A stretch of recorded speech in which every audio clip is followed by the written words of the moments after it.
already seen me before, so you know, let's be real. Your is there. Okay, so no, they can't. Oh. No. They can't see your hair? No. Oh. So anyway, Blaxit family, I'm not having this conversation right now because I've been sitting here talking to myself, right? Which way? This way, this way. I've been here talking to myself for the longest time and thinking that I was live. So I apologize for the slight delay. I didn't realize that I wasn't actually live. So like yesterday, we had a slight technical hitch. So I apologize about yesterday. And so we scheduled again for today. So I hope you're here to join us for the live today. Blaxit family, yeah. I'm going to say hello to everybody that's on the stream. Hang on, let's have a look. Can I have a mouse, please? So, can I get a mouse, please? Yeah. Oh, it can't work with the mic in. Okay, no worries. No worries. I might not be able to say hello to everybody because I can't. I don't know why it's not allowing me to move up. Hang on. I'm gonna put the address. Aha! I got it now. I can do it. I've worked it out. See, that's what Russian does for you. Right. So I've got S1 Dubs. I want to say greeting to S1 Dubs. Claudia James, good evening to you, my beloved. Lady V, greetings to you as well. Thank you for your message to the Blaxit family. Claudia Vohove, thank you. And also Africa Reborn, greetings, Black Coach, Black Cock. No, oh, sorry. Sorry, I mean, I'll say coach then. I'll say coach. When we get to 100 people on the live stream, I'm going to launch into our subject today. And also, I want to give you an update about what's been happening with Code and Blaxit, and also as well to share some information that I think is really crucial to you when you're coming home for good. So I'm going to do that. Let's have a look who else is here. Michael. Joe Toya Jackson. Okay, Juliet Donna, 2 thumbs up. Shalom, daughter of Zion, thank you. And also Africa says greetings. Let's have a look at your comments. Akeda, Tinkler Lee. Gosh, they're going so quickly now. Keith Timbers, he says, hit that like button, family. So please do. Don't forget, go and hit that like button. That's really important. Sending love from Tottenham. That's Rose 2 RB. Mohana, the dancer, says hello, Blaxit family. Hey, Orlando Thomas. Yay. Greetings, brother. How are you? I saw your message. I just didn't get a chance to get back to you. I've been in meetings all day, non-stop. Oh, it's Coach. So it's Black Coach. Thank you for the correction. Apologies. Only I would see it wrong, isn't it? You know, shows where my mind's at. Hazel and Eugene, Love of the World, Houston, Texas, in the building. Rosetta Jones, hi Juliet and family, good evening. Marjorie Des, greetings from New York City. Denise Clark, we're at 77, we're nearly there at 100. Let's have a look. Western Goddess, hi Juliet, looking good as usual. Oh, love you too, hon. Jeremy Wood, so happy to finally catch you live. You're a true revolutionary of our generation. We love you in Denver, co-US. Way!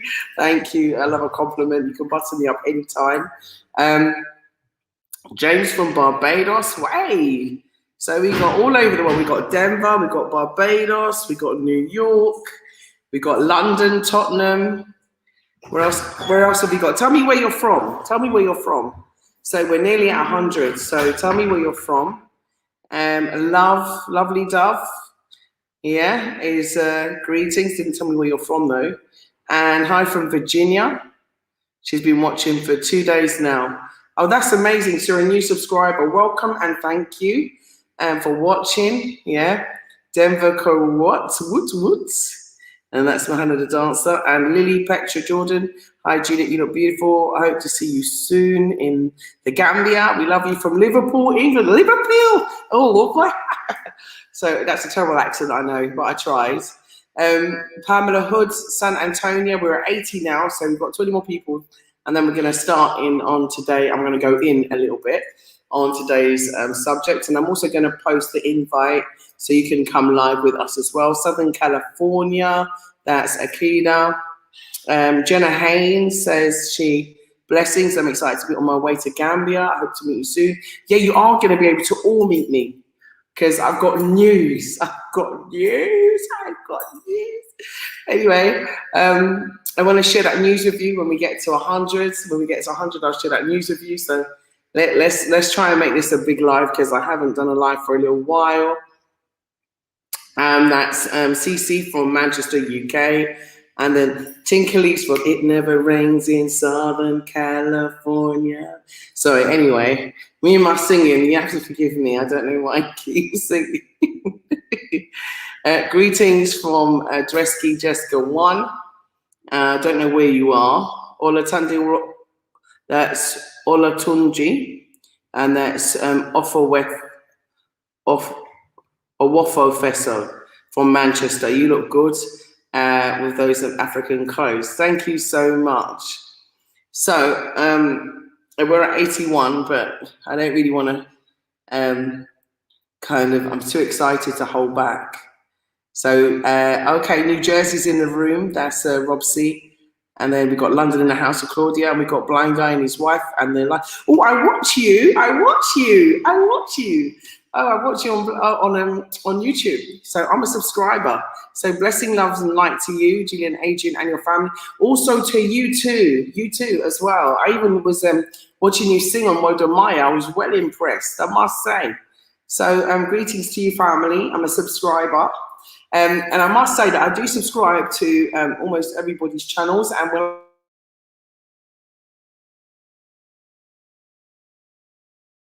as much as I can. So Niagara Falls, America, Nottinghamshire.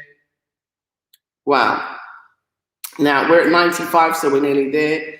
So Niagara Falls, American side. Wow, that I've seen pictures of it. It looks gorgeous. Nottinghamshire, and we've got New Jersey again, and we've got Malvern. I know about Malvern from Malvern Water. So that's Adamatine. So you must be cold out there in England right now. Tell me, what's the temperature in the UK right now? So we've got Survival Chick, and she says greetings. We've got Benaya Pessoa, Kololi in the house. Hey, I love Kololi. Everybody knows I used to live in Kololi, so I love Kololi. So welcome. Hey, Bijou Noir. I'm going to put out the invite so you can come and jump in. And Gina, whoever wants to jump in, feel free to jump in. I'm going to put it out there. Linda Girl Group. Deborah Green in Florida. Deborah's in the UK. Linda's in the UK. Deborah's in Florida. We got Survival Chicks in Maryland.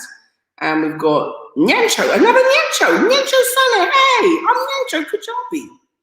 So you're watching from Italy. Bless up, you're Gambian. So I'm going to say Nakagudi B to you. Yeah, my greetings to you. So Nakagudi B to you. And it's 10 degrees. Claudia said it's 10 degrees. Okay, so I'm feeling good now. We had a little bit of a sandy couple of days. It's been a little bit overcast with sand, like a sandstorm here. But it's better than the cold, so I don't even mind. I'm not even complaining. And it's about 30 degrees in Virginia. Valentina is in his beloved and family is in Washington, D.C. And we've got Lucretia Juxton Smith, who is in West Midlands. And we've got Africana, who is in Stockholm in the house. And we have Strawberry 32 from Seattle, Washington. And we've got John Mooney. And it's here on the north side of town. The water's very cloudy and it smells, do you not drink it? So, and we got Franklin. Franklin, listen, I'd love you to join me. So, right, we've reached over 100 people now. So, you got a celebrity subscriber. No, you guys are the celebrities. Your family are the celebrities. Blind Guy and his wife. What are you talking about? I big you up all the time. Yeah. So come through with the vocals. No, your family can really sing. So listen, I'm going to give you all the opportunity to try and jump in. Obviously, if the stream is stable, we can all join. If it's not, then you know that's going to be a little issue. Let's just copy this, get it in so you can join us. Now we got hot topics today. I'm going to try and cover as many as I can. Jason Lake, blessings. Yeah. Let's have a look. I'm going to put I'm just trying to paste it so that you can get to join us on the stream. Yeah, no, we don't have outages because we have solar, my dear. We're off the grid.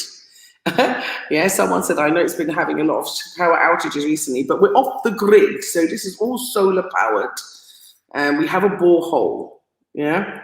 So let me get into today's topic because it's a hot topic. And I really want us to kind of, you know, get into this. This week, there were a number of things happening in Gambia. It was the Gambian independence, which was amazing. If you was able to go to the ceremony, I wasn't able to go this time round, but it's quite spectacular. And it happens in Banjul, but you can watch it on television, and a lot of people were streaming it live.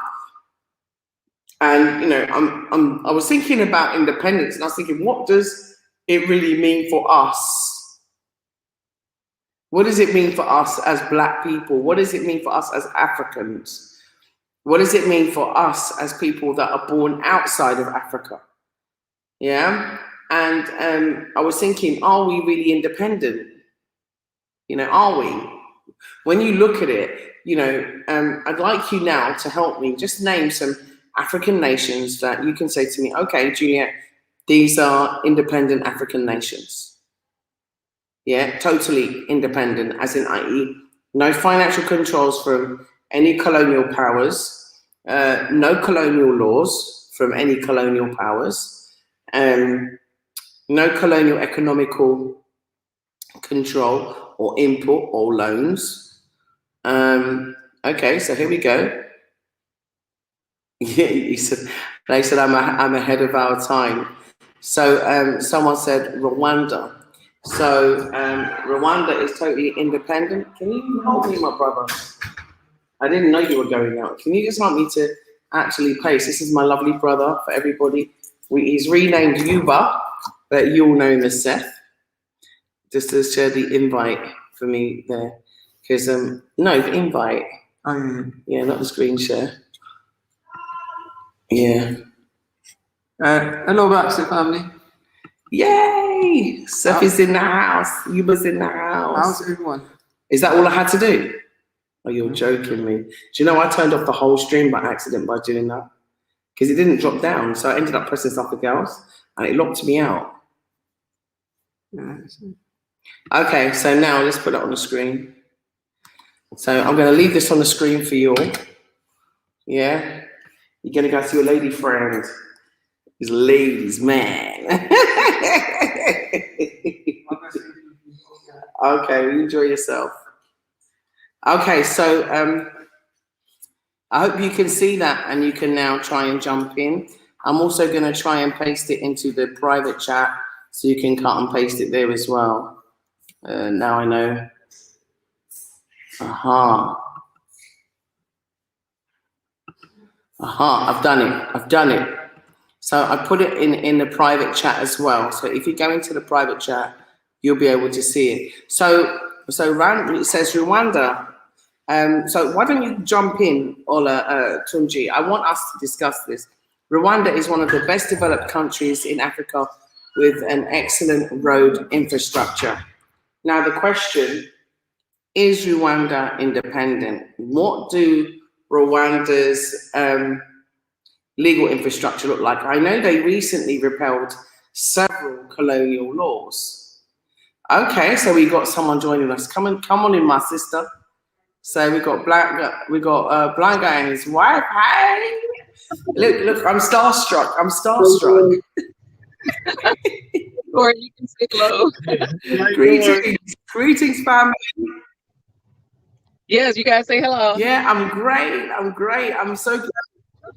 Hey, children. So we How are are you?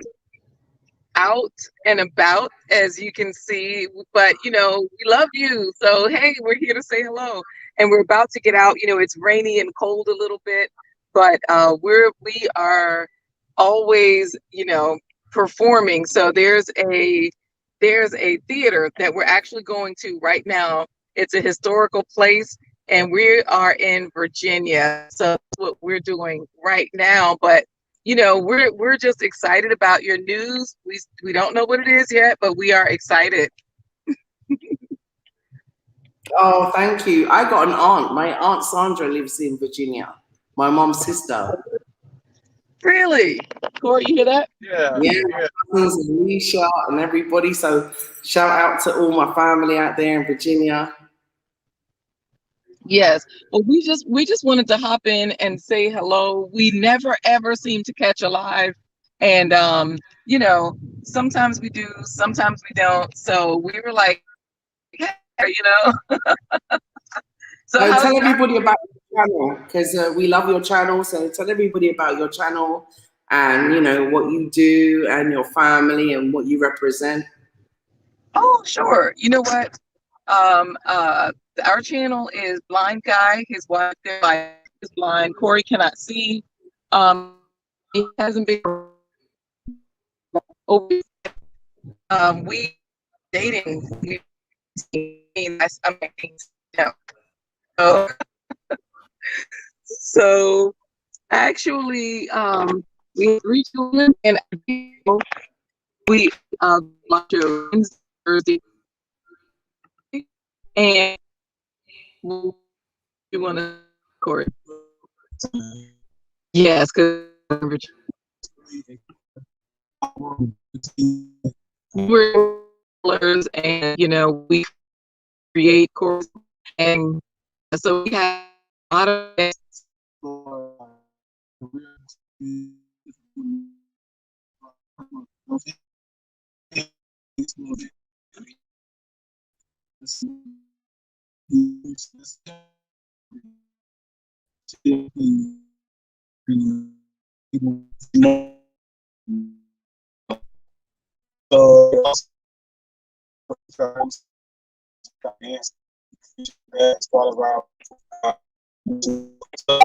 he's a blind guy, his wife, and the things they do together in their life. Thank you so much. I think we lost their signal a little bit. Yeah, it was freezing just a bit. Yeah, it was freezing a little bit, but I was able to hear a bit. But it's so nice to meet you. It's an honor to meet you and your family. You're doing great work. Likewise. And thank you for promoting the motherland because so many people under many misconceptions about Africa and what Africa is. And living here has completely changed my life for the better. And I wish I'd done it earlier. I just wish I'd done it sooner. But like I said, nothing that happened before this time. Yeah, you know what? I do want to say this to you face to face. You were the first person that I heard saying, come home, come back to Africa. We always said, oh, we'll visit, we'll go back and forth, but that was what you were saying right from the beginning. You gave us all the reasons why you were doing it, and you gave us all the reasons once you got there. You were showing us the opportunities, the love, the peace, the comfort that we can have, and of course you've also shown us the challenges. So I really appreciate that, because you were the first person. You see them giving you a thumbs up. They're giving you a thumbs up back there. Thank you. Thank you so much. You know what? Can I say something? I mean, I just want to be honest with you. It's so humbling and heartwarming to hear that because there are so many vloggers that I know have been inspired and never, ever even mention Blaxit. They never even mention my name. They've even met me. They even ignore me when they see me. Yeah. I don't even know what that's about, you know, because they don't even know me. They never even met me before.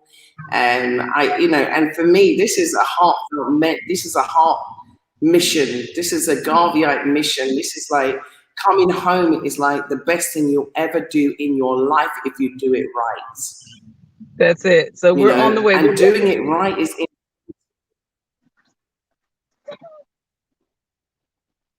Go ahead. I think it started to break up. Oh my goodness. I don't know. Yeah, I was saying doing it right is so important.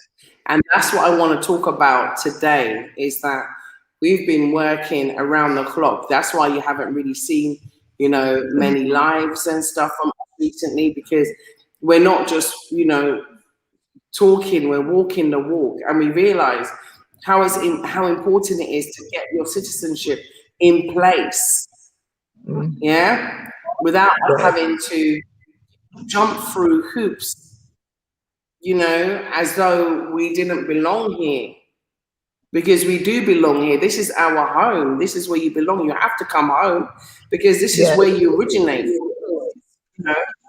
Your ancestors are calling you home. Whether you want to hear the call or you don't want to hear the call, that is what it is. And so, I know that a lot of people right now are under pressure all over the world because of this pandemic, and this colonial pandemic has had impact on all of us, whether we like it or we don't like it. We're affected by it. You can't even avoid it anymore. You can't duck, you can't dive, you can't slide. It affects you in some way. Someone very, very close to me who I love dearly, this week took the jab. And I was heartbroken. Yeah. I was so disappointed.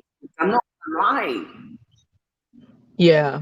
Because I know no one can force me. No one can force me to take any injection or make me feel so obligated that I would have to do that.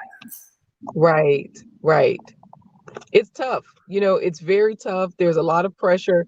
There's a lot of misinformation so that people feel confident, but they don't realize that it's not the option. It's not the only option. It's not the mandate. It's not what they have to do. They don't look at that. It's the same way about coming home. Like, people don't realize you don't have to go to Paris for a holiday. You don't have to go to all these places. It's the same thing with the jab. There are options. There are other things that you can do to stay healthy, to stay safe, whether it means moving home, whether it means changing your lifestyle as far as your diet and the things that you do. There are too many options, but people don't know. And the information around it is confusing, and that's the weapon. It's not necessarily that they're giving us they're not giving us anything other than fear, but they're also giving just confusion. So they'll say one thing and then they change the information a little bit. So when you're confused, you just say, well, I'll just jump onto this lifeboat because I think this is going to save me. They don't say, well, the lifeboat can be punctured and there are sharks in the water. They don't tell you that part. Yeah, exactly. So it's the confusion that they're doing, and they're preying on the fear of people, the fact that people don't want to educate themselves and really find out what else can I do? What are my options? They're so fearful. And then, like you're saying, it leaves the rest of us afraid for them, because now we have to think about what's going to happen to this loved one. What is the outcome? Are they going to have some sort of long-term effect? The same way that autism was involved with a lot of the other things that were given. So it's scary. It's very scary. Yeah. But I don't. Someone asked me if I'm going to talk about it. Yes, I am. So that's your answer. I'm definitely going to talk about it, and I'm going to explain everything and bring everybody up to date as well, because it's been a magnanimous process that we've been going through over the last few weeks. So many people didn't know that we've acquired our office. So Blaxit has its own office now, official office. Congratulations. Which is amazing. And we've been painting, decorating, kitting it out, moving computers in and printers in, and working on signage right now, and just trying to up our game with what we're doing. And so we had a slight interruption with regard to the raffle, because we've been actually emailing out the ticket stubs to everybody. So I know a lot of people have it and some people haven't got it. But I actually was in Busra, and I did put Al Carlo Fi on alerts that we'll be needing him to pull the raffle. And so I think there's only 150 tickets left to email out. So out of, I think it was 500 or so tickets. So that was the update as well. So we are working on it. So you are going to win your land. I did actually put the land paper out there on the community page so everyone can see that it's real. And it's plot number 13. Now, people are going to ask me, Gia, why did you say plot number 13? The reason why it's plot number 13 is because 301 are my lucky numbers, and 31 was taken. So I wanted to have 1 and 3 because obviously I'm born on day 2, and there's nothing unlucky about it because I'm here. So just so that everybody knows, we should be finishing that this week. If I can get to work over the weekend, it will maybe be done this weekend, and we'll pull it next week. I've got so much to do at the moment. It's like I'm flustered. But the reason why we got the office is so that I can see everyone that comes. Yeah, I can meet everyone that comes, and so I am, giving up 15 minutes of my time to every single repatriate that comes, and they can come and meet me in the office. Okay, nice. They can come and meet with me in the office, where we can sit down, do a fact find, and do a support meeting. Today, I was in meetings about security issues, regarding how do you plan security when you build your house, and how do you build security functions into your house. What about personal security? What about security around your compound or around your business even? Because these are important issues, because you know what, crime exists everywhere. It's much lower here, don't get me wrong. I'm not going to lie and pretend like it's like England. I got robbed so many times in England, I tell you. It was unbelievable. My car got broken into so many times, I decided to leave the glass broken. Just go in and take what you want. They broke into my house while I was in there. I had like physical fights. Oh wow! Oh yeah, quite. I mean, I remember like my daughter coming home. I got her a new phone, and she's sitting on the bus, and they just snatched the phone out of her hand and run off the bus. It's like on a whole different level. For my family in the UK, I worried about them getting stabbed all the time. It's a constant worry. I worry about gang issues, and gangs come in all shapes and sizes, all colors, all nations. So it's not a black thing. right. There are Turkish gangs. There are Asian gangs, you know what I mean? There are Eastern European gangs. So I keep it real. And when we come, we have to also safeguard ourselves. So I was working on a workshop, a security workshop. I've been working on sorting out code. So the code is the whole package. We're also looking at health and a health package and health insurance for people coming, and a rapid response team. So we are doing so much work. And so I just want you to know that I'm not just sitting here thinking, oh my gosh, this or that. And we have a small team. So we're trying to do everything. So that is the update on the raffle. And so you will be getting your results, as soon as I can just scan the rest of those across. We didn't have the computer set up until this week. So you just have to bear with us a little bit longer. So we can do those. Those raffle tickets and get them scanned across. So that's what's been happening. So I have one final question. I know that we have to go and there are other people waiting to get in because I saw in the private chat, somebody's like, please, please let me in. And so I just want to know before we go, you can answer that. We'll ask the question, we'll leave so they can get in because I know you have people waiting.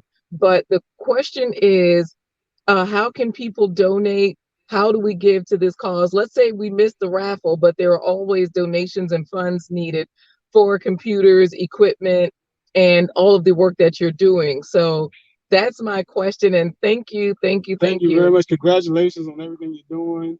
Congratulations on the fruition of your projects. And I'm going to go out and start doing what husbands do, and that's unloading the truck. Yes, he has to unload everything. So thank you again. We love you and thank you for having us on the show. Okay, I love you too, and I love your family, and I love what you're doing. Keep on what you're doing, and everybody, please subscribe to, Blind Guy, his wife, and the family. Okay, and their family. It's very important that we subscribe and we support their channel. And if you'd like to support Blaxit, there are two methods. One is via PayPal, and that is on bobcollective@yahoo.com. Or you can also support us via Patreon at Blaxit, BLA space XIT. Okay, so someone said about having a different email address. Actually, we're going to have a whole different website, and that is actually also being worked on.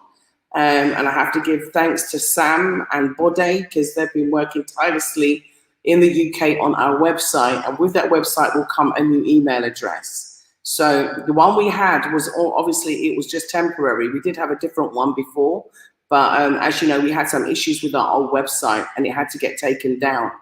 So, these things happen, but we got to keep moving forward. So there will be a different email address for Blaxit, which will be attached to the email, to the website. So I saw a comment asking me about, Juliet, you need a website. I just want you to know that Bode and Sam are working on it, and I should have called Sam actually because I told him every time I'm going live I will call you, and I haven't done it. So Sam, I'm sorry. I was so busy and I rushed in from the office just to come here to do that. So we are actually putting a lot of things in place, and we were offered a lot of help as well. I want to give thanks to Debbie and others that have offered to support us in what we're doing.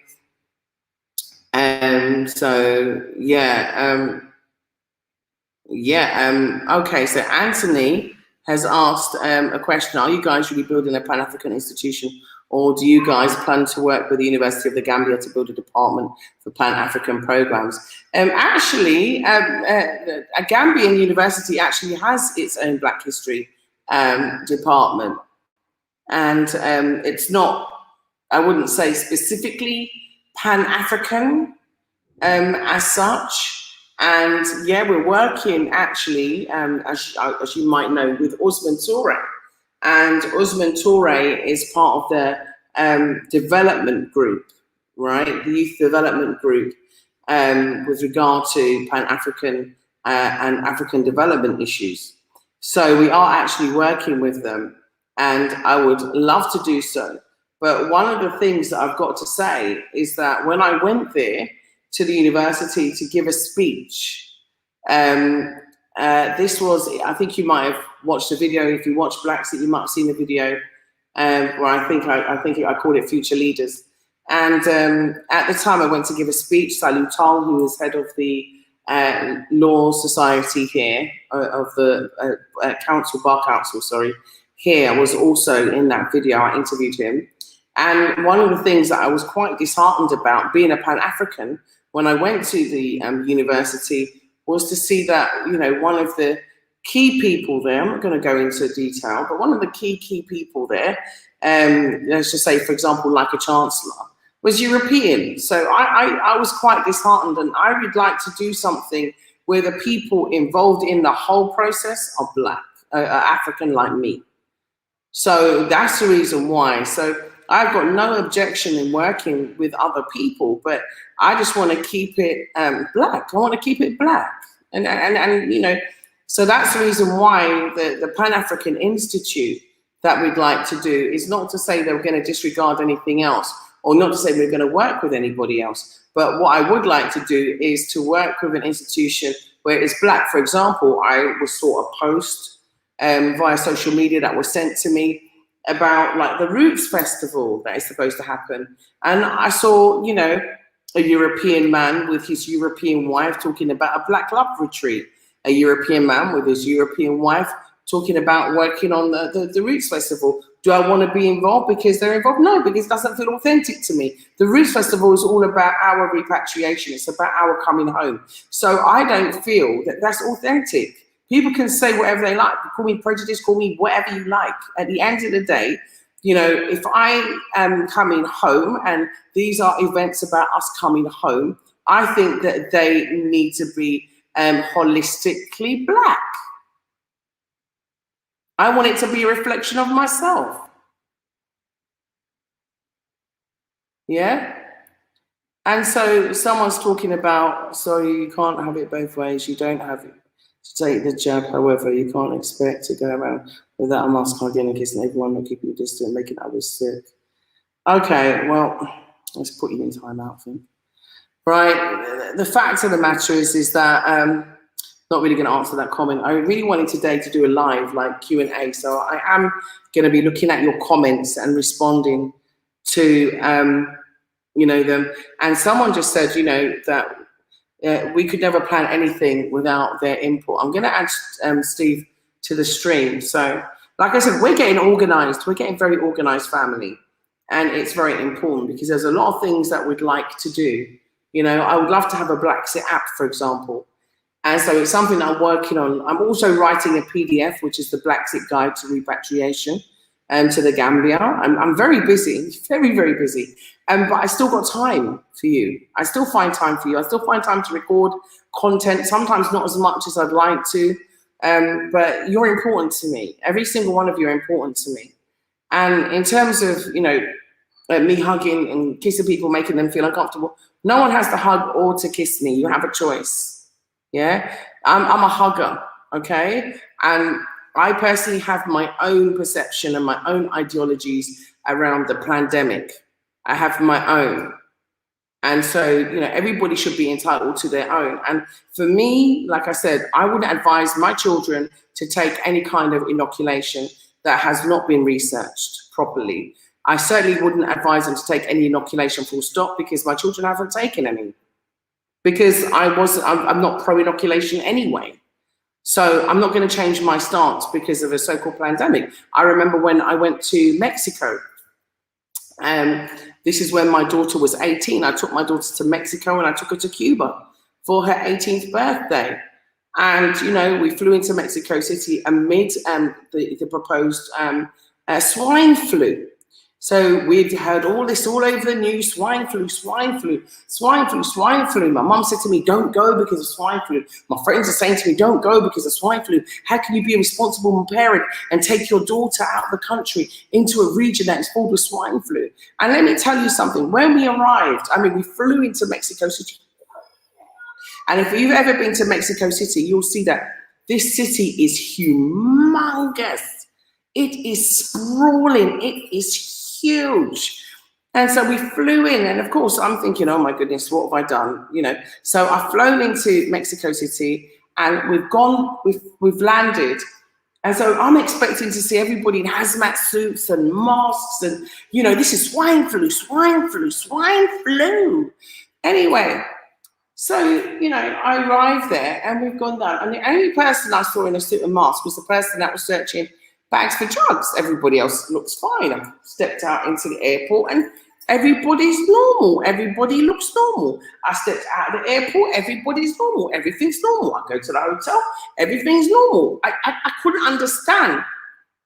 But what I realized is that the media is so powerful.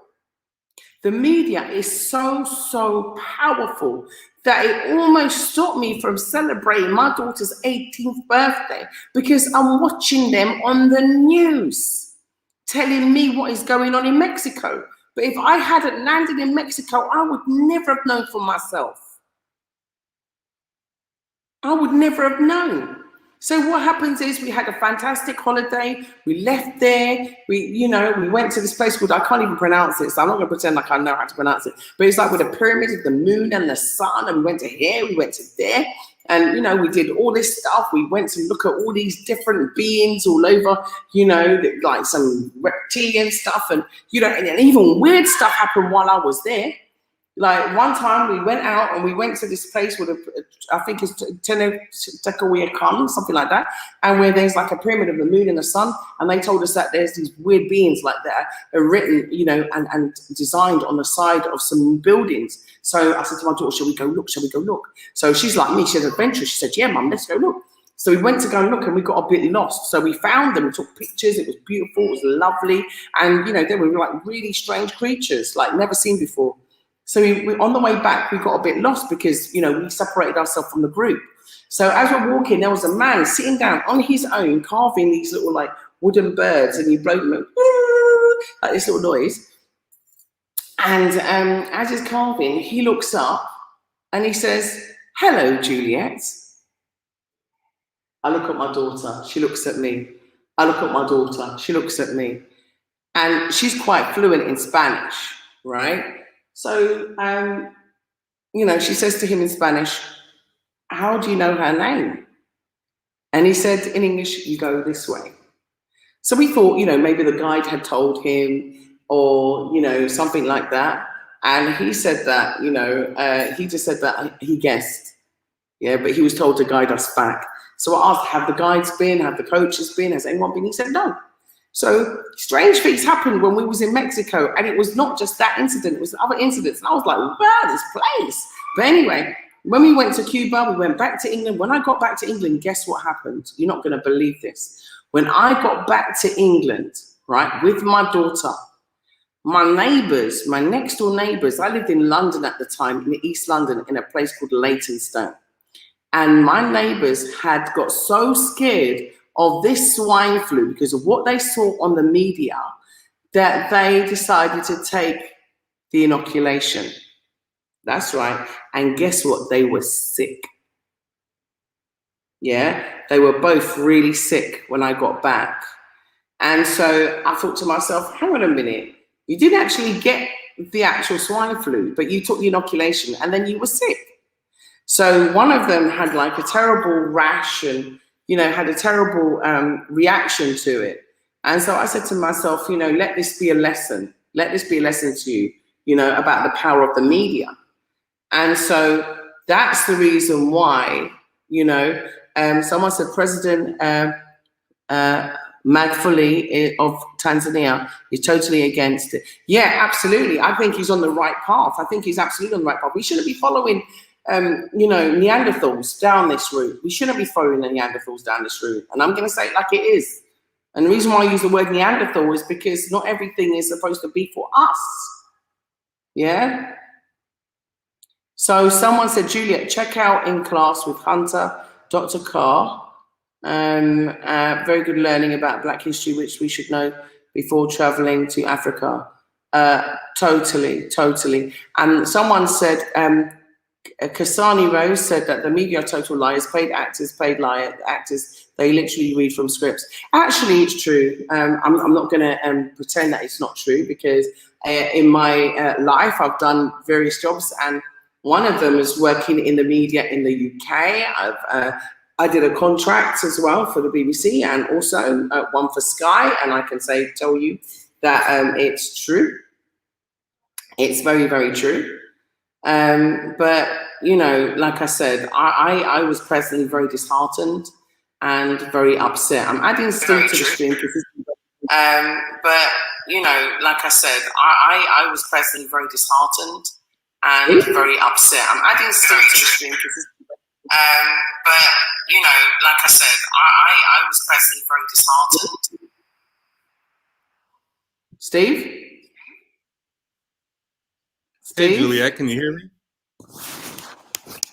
Yeah, Hello, sure. Juliet. How are you doing?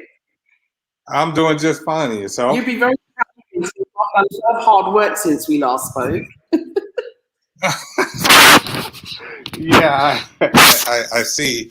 Yeah, big up to you. I saw the video, and I saw the near completion of the work you were doing with the well and distributing the water throughout the village. I forget the name of the village, but congrats again on that project. That's a big one. And you guys should definitely put that out there as much as possible, because it's an inspiration to other people to do good works. You know, when they see a completed project, it's an inspiration to us, you know, to do more and do better, right? So just great. So I didn't want to say a lot. I just wanted to congratulate you guys on the work that you're doing. And just to tell you to stay safe, right? Stay safe.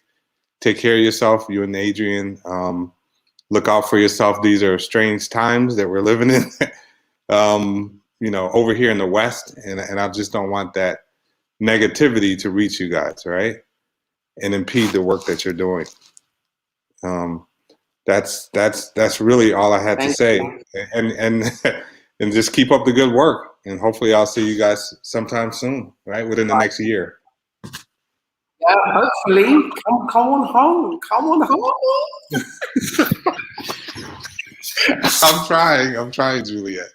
I'm definitely trying. I think one of the things that I like is that that you guys are doing a very good faith effort when you're showing Africa. I think one of the things before I even saw any of your content, I think one of the things that I was concerned with was making Africa look like a bazaar, right?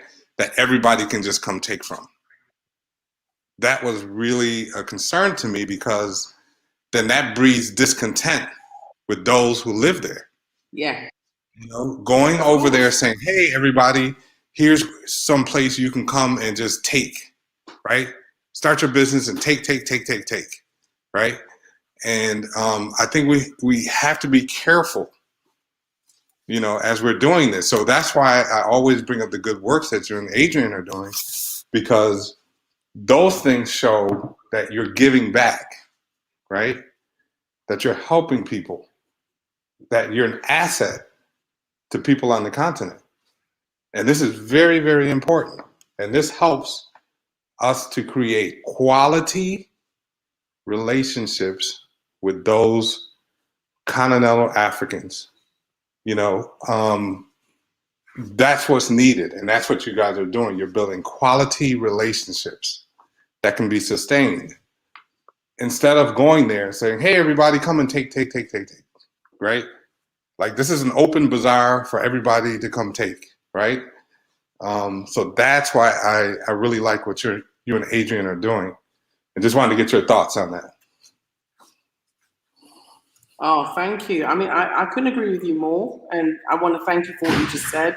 You know, I really appreciate, you know, your words and your thoughts. It's important for us to get feedback too, you know. Sometimes I read some very negative comments and I'm like, oh dear. But so sometimes it's also nice to hear positive things, and the majority of the comments that we get are very positive. So I'm always grateful to everybody, you know, for giving me their opinion, you know, and also feedback also. But one of the things that when I decided to come, and I've always been involved in the community. I'm very much involved with the community here, regardless of whether it's a cleanup day, or, you know, it's helping a local school, or it's sponsoring a local family or a few families at that. And also supporting the careers of a number of young Gambians, supporting the musical careers, sometimes, you know, sponsoring events, sometimes, you know, also creating employment and employment opportunities. And, you know, my heart, to be honest with you, is being able to offer micro grants. I would love, you know, if I could set it up right, and I'm working on it, which is to offer micro grants, you know, to villages to support entrepreneurialism, especially within the women, you know, and not to say exclusively for the women, but I you know, I'm a woman, so obviously my heart is there. And so I would like to set up micro grants to help enable the development of small business. and to support that. I'm a business developer. That was my job in the UK. You know, I studied towards. That is what I was successful at. So I really want to share, my gifts with others. And I also know that water is life, and I know that farming and food is life. And without those, that's what the essentials that we need to survive. Because if there was a solar flare tomorrow and all of the electricals went down, all of the Wi-Fi went down, how would you survive? And that is like taking things back to their bare bones. But that is where we need to think about. This is where we need to be, because if we cannot survive without technology, our future is doomed. Right now it's like technocracy or nature. Make a choice. And I made my choice, which is nature. I can go and pick corn out of my garden, pick pawpaws, pick green bananas right here, right now. I can go and do that and eat. I've got my water from the ground. I can survive. I'm living off the grid. My internet right now is powered by the sun. So, I want us all to be able to live a really nice lifestyle with our brothers and sisters. And at the same time, support our brothers and sisters to ensure that wherever we're going, they're going. And there are so many people here that are so successful just as a result of just a few coaching sessions with me. And they've set up their businesses. They've registered their business now. They're doing their business. And I'm really proud of that. And I don't talk about it a lot because I'm not here to talk about everything that I do. That's not it. I do it because I want to. I do it because I have the skill. And why can't I share the skill? Adrian has trained builders. We're now working on making sure that when people come, their construction, their houses, their land, everything is done properly. Things here take a lot longer too. And so it's very hard sometimes working with our brothers and sisters who tend not to understand that and don't have patience. When you come back to the motherland, you must have patience because things are not the way, you're not living in a microwave society. Things don't just instantly happen. You're absolutely right. See? And family comes first here. So it's not like in England, where you work. It doesn't matter if it's raining. It doesn't matter if it's snow falling. It doesn't matter if your auntie died. If the funeral's in the afternoon, you go to work in the morning. You ask for release to go. No, it's not like that here. It's different. If your auntie died, the whole family goes to the house. Everybody gets involved in the whole process, and that could be a day or 2 days. You might be one person's going to market, another person's going to do this. It's completely different mindset, but I love it. I love it. I actually learned how to sit down and drink a taya under a mango tree and have a conversation without feeling stressed and looking at my watch to wonder what should I be doing now. I actually learned to unwind, and it's like I can't describe to you, what tranquility is because I never experienced it until I moved here. I didn't even know what tranquility was. I'm not going to lie to you because I just lived a stressful life. I was just working and doing the whole mother thing, doing the whole wife thing, doing, the whole work thing. And my whole life was just surrounded by that, falling asleep on the sofa, getting up and then starting all over again. And, just living to pay taxes, council tax, TV tax, everything. I didn't pay that TV tax. I ain't gonna lie. I didn't pay it. Yeah, I didn't believe it. I didn't pay no tax on no TV. But I'll say that, it was just like working to feed white people, to feed Europeans, to feed them. I was just working to feed Europeans, and that's how I felt. I didn't feel like I was even, I was able to even save. It was only because of the advice of my grandmother and my nan, and my mum and my dad that enabled me to do that. And it's just hard. It's just hard. Even when I think back about what my life was then and how my life is now. Yeah, and that's just the way it is. When you're on the hamster wheel, your whole life. You don't know you're on the hamster wheel until you get off the hamster wheel, right?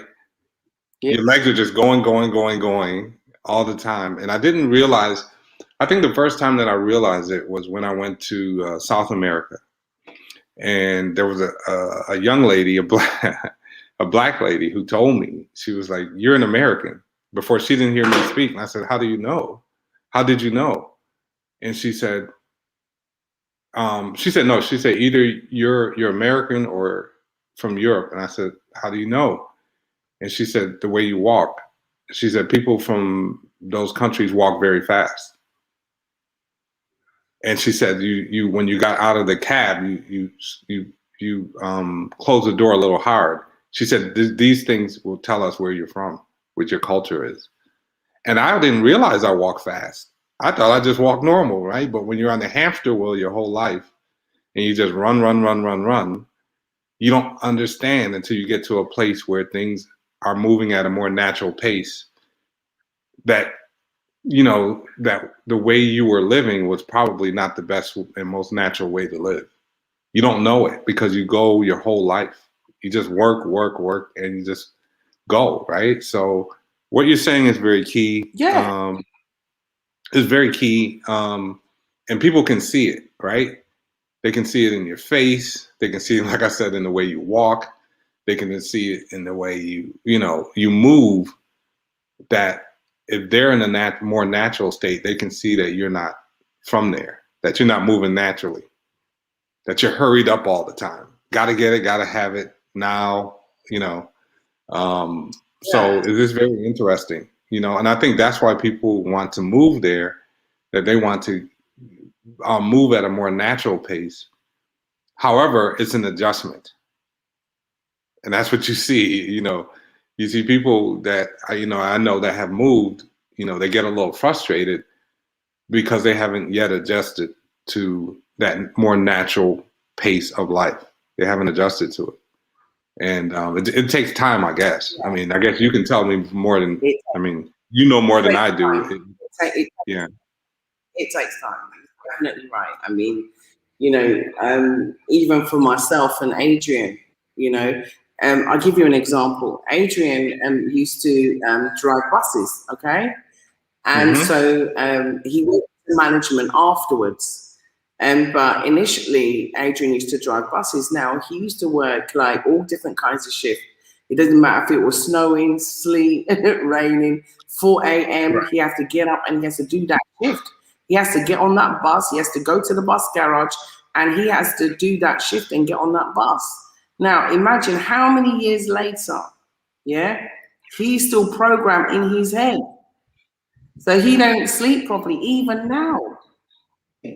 So you understand what I'm trying to say? The programming is so deep. The programming, the belief structure. It's like, when I was in England, I'm not gonna lie to you, right? We were programmed with everything right is right. Okay? We were programmed with it. We were just programmed with it. It's not something that was, that you even questioned, because you didn't question it. You were brought up with it from young. You walked into grandma's house. There was that all important, overseer on the wall looking at you. You know what I'm saying? And everything that you was told. So you was like made to not trust each other. You weren't made to trust yourselves or believe in yourself. So it was like if you was going to the market and like you with your auntie, you were going shopping, and there was like a black man that was selling, yam and sweet potato on a stall there. Your auntie would walk past him and she'd say, "No, his stuff is stale. I'm going to the Indian man or I'm going to the white man's store to go and buy it," and walk past them, not support the Asian man, And as a child, you're holding their hand and you're walking along, Green Street Market, in Upton Park.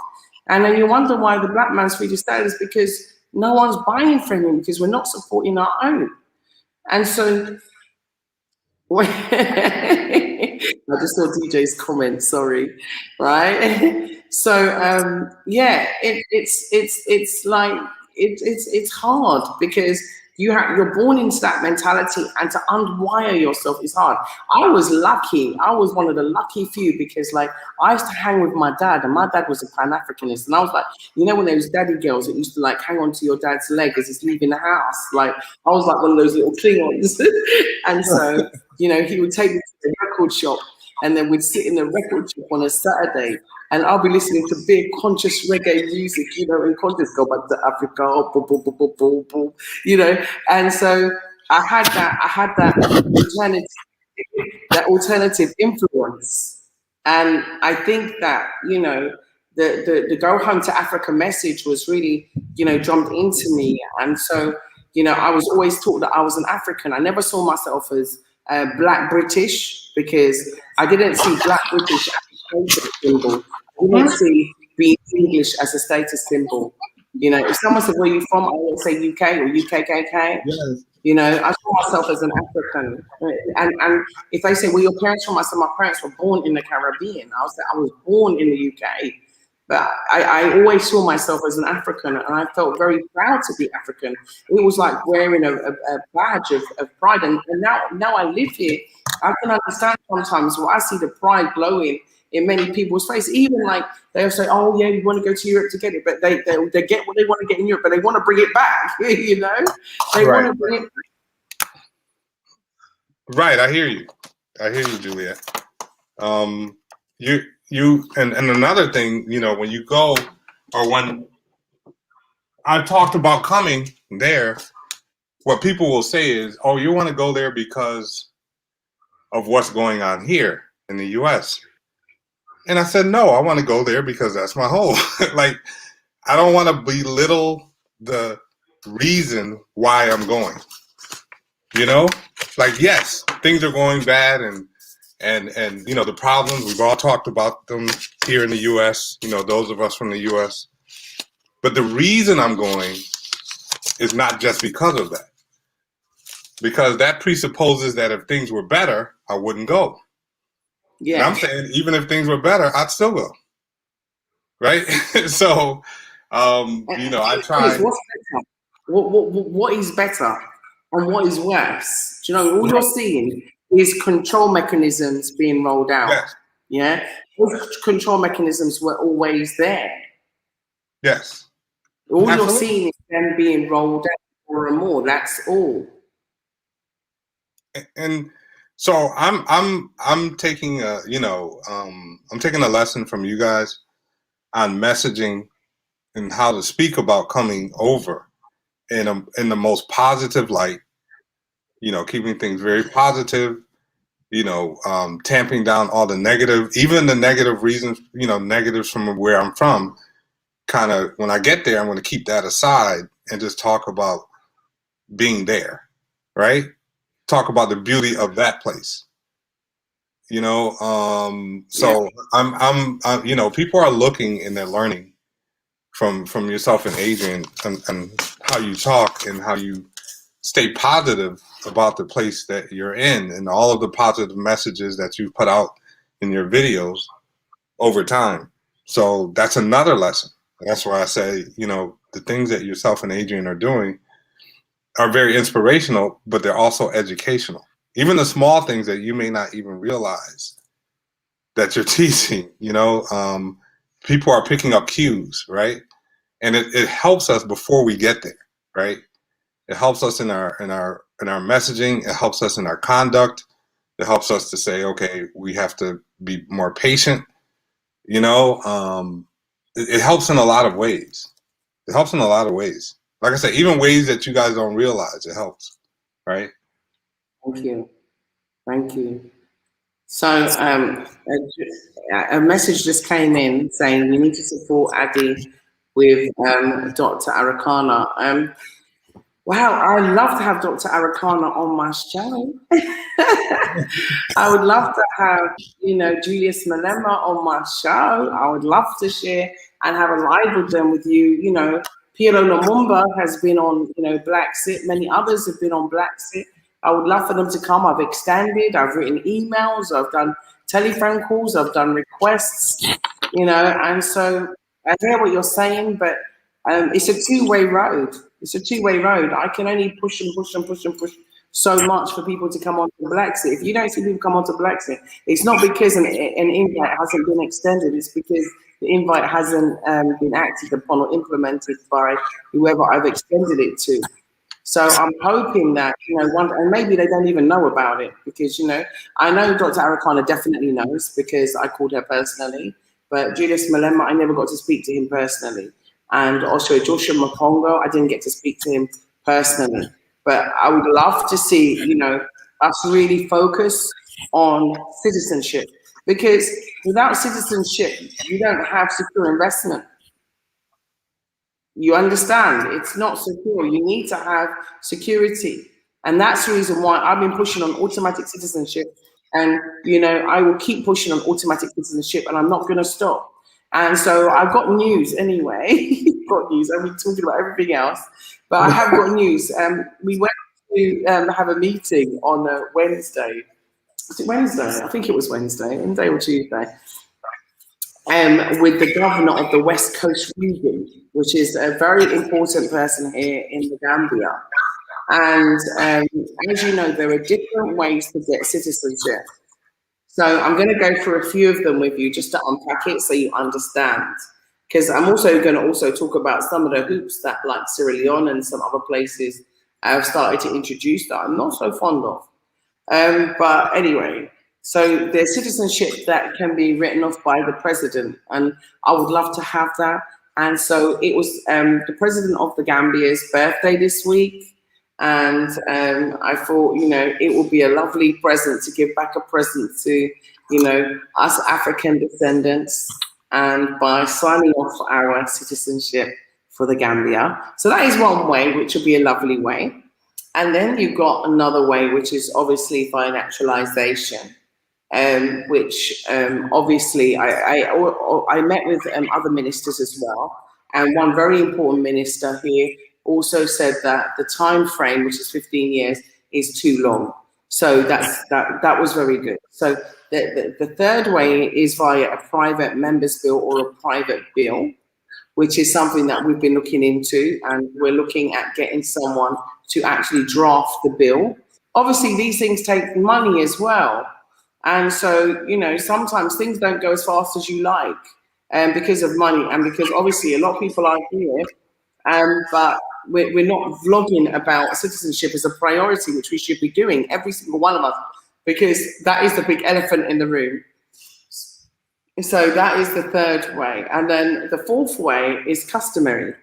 Now, this is what I wanted to tell you all about my good news. Yeah, here's my bag. Oh, man. Sorry. It's here. 1 second. I want to show you something. So, I got great news. I need to get something out of my bag to show you. Hang on. So, I got great news. Here it is. So, Julia. Nyansho Kajabi. This is my official, I hope you can see it, I'm putting it to the camera. Certificate of integration. You can see it? Congrats. So what is the certificate of integration? Okay, so I'm going to explain to you what it means. Okay, so it means that basically, right, we were taken from the villages, right? Our family, our ancestors. So when I say we, let me put it into context. People say, "Yeah, what are you talking about? You're taken from the villages." Yeah. Okay, so our ancestors were taken from the villages at the time when our ancestors were taken into slavery. Yeah, there was no such thing as, let's just say, immigration stamps in passports. There was no such thing as naturalization. They were kidnapped by force, tortured, and many faced death and didn't even make it. But those that did, yeah, were taken from the villages. Aha. So therefore, we can return to the villages. So what this makes me is a citizen of Busra, You see? Oh, And so what's been amazing is that the Al Carlo, the Kajabi family, and everybody have basically said, our family needs to come home. Our family needs to come home. You are our family. Everybody out there in the diaspora, you are our family. And if you want to, you know, you can come home. And we're going to embrace you. And so that is what your integration is that it's a certificate of integration. And so this can be followed up then by you having, so I will be renamed, so Nyancho Kajabi, as you know, is my Gambian title and name. Now, I don't have a Gambian first name as yet. Nyancho is a title which was given to me. And Nyancho means warrior, yeah? Someone who fights for their people. So that's why I was given that title. But Nyancho is not a name as such, if you know what I mean. It's more of a position, it's more of a title. So Kajabi is a surname that was given to me. So this certificate of integration formally makes me a Kajabi. So you see Miss Nyancho Kajabi there, yeah? yes. So this was given to me by Honorable Lamin J. Sane, who is the MP in the National Assembly for Brikama South here in the Gambia. Now, to add to that, we also made history. Yay! So I also became a co-opted member of the VDC committee. Okay, you can see that. So to our knowledge, I'm the first non-Gambian to be co-opted onto a VDC. Now you're going to ask me, Juliet, what is a VDC? A VDC is a Village Development Committee. And all village development committees are basically involved in the development of the village and also reporting to the governor and also to the government, as you can understand. Now, this is very important, very, very important for us. This is a milestone. Not only was I co-opted onto the VDC, but we also was able to make Ashanti a head Kabilo, and she's also an African descendant. So this is the first time that two of us, yeah, are now involved in, if you like, village life, village decisions, and helping to develop the village, which is a totally awesome event. It's a life-changing event.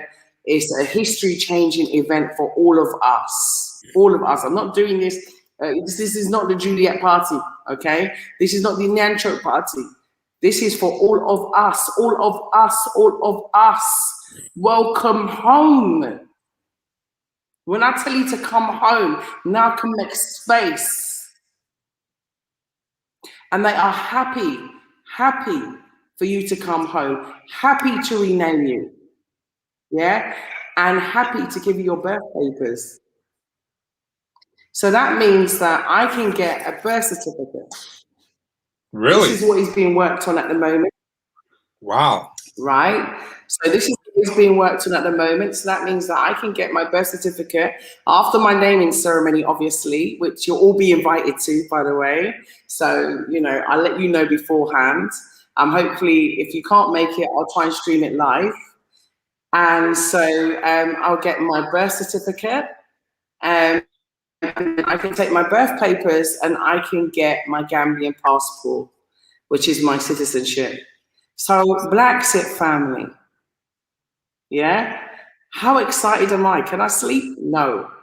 Have I got bloodshot eyes? Yes. Right? This is not just for me, this is for all of us, okay? And I got to thank Al Carlo Fi. I have to thank the chairman of the VDC. I have to thank, most importantly, the Kajabi family, and of course, all of the VDC and all of the village of Busura, because they embrace me with both arms. I never had this before in my life. In my life, I can sit down, you know.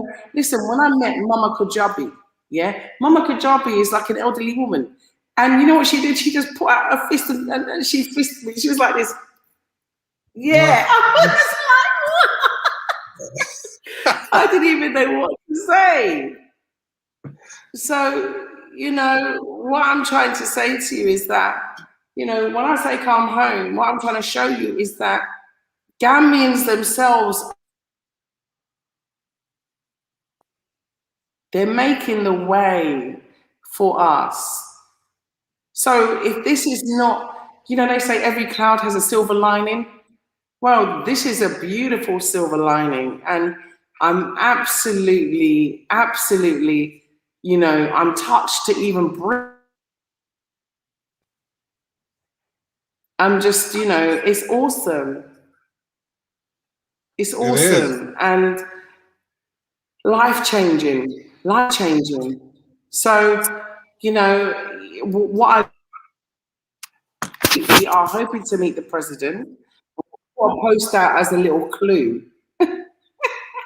Well, we had clothes made.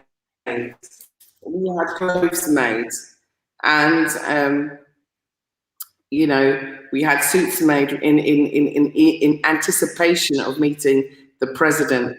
So we are also going down that path. So we are hoping to meet His Excellency, President of the Republic of the Gambia, Mr.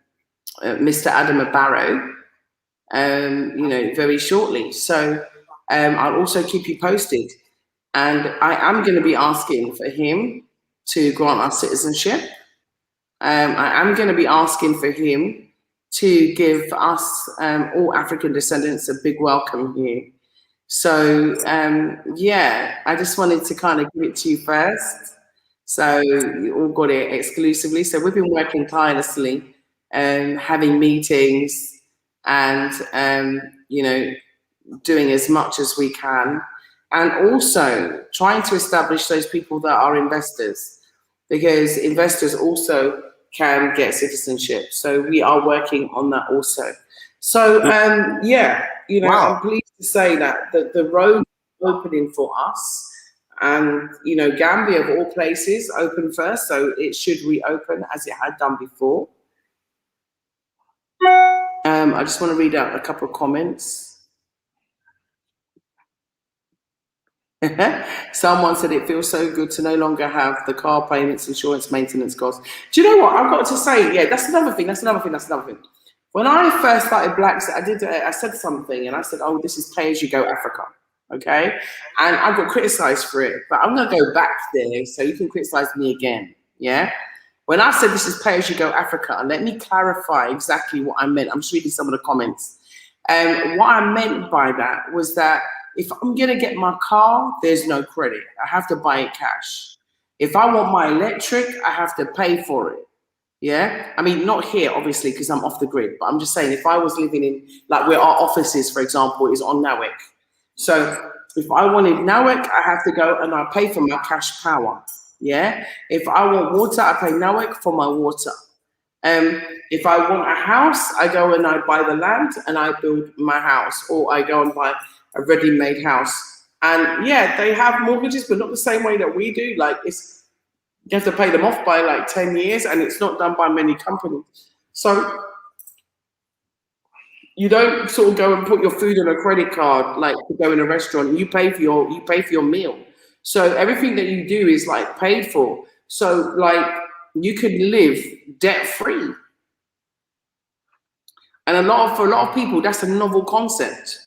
Living debt free is a novel concept, a very, very novel concept. But you can live off the grid. So I'll give you an example for me, right? So I've already like paid my car insurance for the year. So that's done. I don't have to worry about that. My car tax is done. I don't have to worry about that. It's already done. Just one payment. Yeah. I don't have any electricity bills. because I already paid for my solar installation and everything, and it's been done. I have a gas canister for my cooker, which is just like a one-off payment, so I don't have no gas bills. My water, I don't have any water rates because I get my water from an aqueduct, natural spring underneath the ground. My food, I can even pick it in my garden, and I can go to local market and buy food. My clothes are made for me by my tailor, so I just go and buy a few meters of fabric, so I can have more clothes than I ever had in my life. Although you always keep seeing me wear the same clothes. The reason why is because I like the fabric, and so I wear the same thing over and over again. But anyway, what I'm trying to say is I even wear the same sandals. But anybody who knows me, especially here in Gambia, they'll know that every time I see Judy, I'm always wearing the same old leather sandals because they're comfy, yeah? But I don't have to be, you know, looking at and being so fashion conscious. I don't have to, you know, be plastered on makeup to go to work every day. I just don't have to worry about my hair. I don't have to worry about anything. I can just be me. And I think that makes so much difference just in your mental health. And I wake up in the morning, I don't have to worry about one bill. I don't have to worry about a bill. You know, as long as I've got a little change to put a little petrol in the tank and I can get to work, that's okay. You know, like before, like we didn't have any equipment or anything. When I started vlogging, I started with nothing. I had a phone, and I said, "Go and do it." I'm like, "What am I supposed to do? I don't know what I'm doing, and I still don't know what I'm doing." You know, that was my main concern. Was, you know, oh, I need to get a laptop to make sure I can vlog, and I have to give, you know, thanks to many people like Marka and Gil and Sandra. And, you know, everybody that, you know, and Zandela, everybody that pulled out and helped us to get equipment at first. I just didn't know what I was doing. I didn't know what I was supposed to get it from. I was like, I've just done 3 containers and I didn't put this stuff in there. I didn't think about it. So, you know, and, you know, obviously we had like McConnell, we had Mello, we've got right now Vital's been great, and Eto. We've had a fantastic team. And so it's not been like, you know, just a single effort. And Adrian and Caffrey and Seth and everybody, and, you know, my family. But I just think that living debt-free is just so nice. It's just so nice. I don't know, lost for words. I'm lost for words. You know, it's hard, it's frustrating to get the words out, to say, like, I wake up without stress. I used to wake up every day in England, yeah? And all I had was stress for my mobile phone bill. I don't have no mobile phone bill. It's pay as you go. Yeah, you just get credit. Where's my phone? Where are my phones? I'll show you. You just get credit. You just get credit on your phone. Yeah, and you top it up. This is like my QCell phone. Yeah, so you just get QCell. You top up your phone, and you know, you can get mobile data, or you can, you know, just make calls, and you can, you know, just use as much as you need. So I don't understand. I don't understand how I don't even know how I even didn't realize that this was available here. You know, I haven't come to Africa since I was like 22. So, but I wasn't living here. I was coming and going. But living here, it's just like, we got to do it. Yeah, we should have our own shipping company. We should have our own cargo company. We should have our own logistics. We should have our own trading. We should have our own manufacturing. You know, this is what we need to be doing now. We should have our own industries and, of course, our own education systems, because, you know, the person that educates you is the person, you know, that shapes you. You know, it's the person that shapes you. That's very true. And you know what? I'll get off because I know other people want to get on. It's very key what you said about debt, because debt it's like an anchor on you. It's like you're carrying around an anchor. And, you know, I don't think in the West we know what it's like to be debt-free after a certain age, right? So as soon as you enter a university or something, that's debt, usually, right? That's some kind of debt for most, you know, for most of us, you know? And then after that, there's all kinds of other debt, right? So the thought of living debt-free after a certain age is foreign to many of us. Right? Yeah. That's a foreign concept to many of us. So I think what you're saying is very key. And I look forward to hearing more, but I'll get off and let someone else on. Thanks again, Juliet, for letting me come on. Thanks again for all you and Adrian are doing, and we will talk soon. Thank you so much. Thank you so much. Yeah. It was good talking to Steve. If you want to jump in. I'm gonna leave it in the private chat. I'm gonna put on something on the page to talk about how you can support if you wanted to support Blaxit. And don't forget our Black Books program. Yeah, our Black Books program. Don't forget it, please, please, please. Don't forget it, because it's really important. Our Black Books project is all about making sure that we can provide Black books here in Africa.